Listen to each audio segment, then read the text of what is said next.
ganito kami. Paano kami maggata? Sa ngayong panahon, hindi na uso ito kasi di kuryente na lang.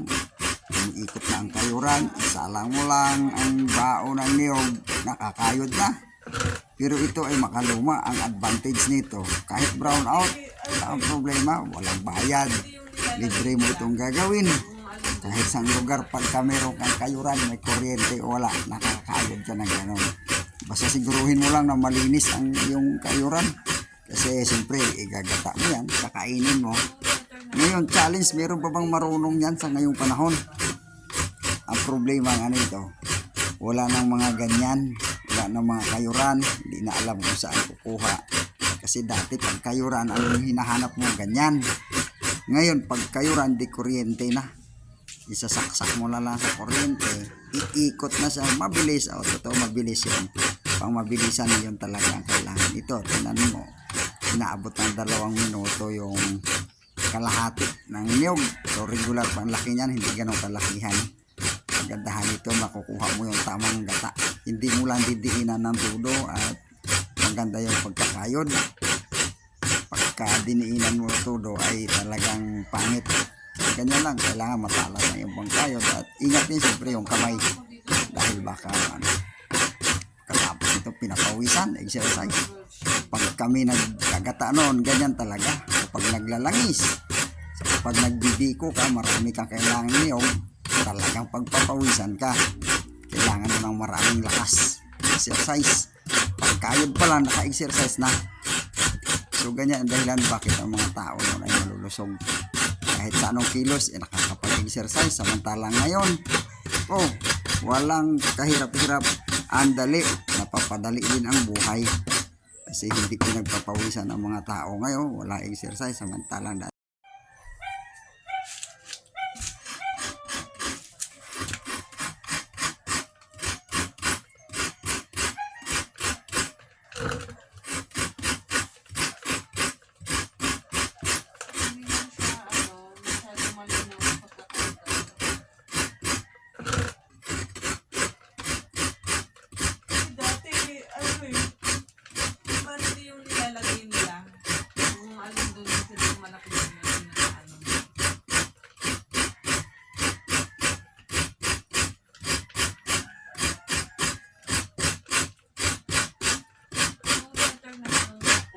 Updated siya ng September lang, diba?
Thanks for watching my video. Don't forget to like and subscribe my channel.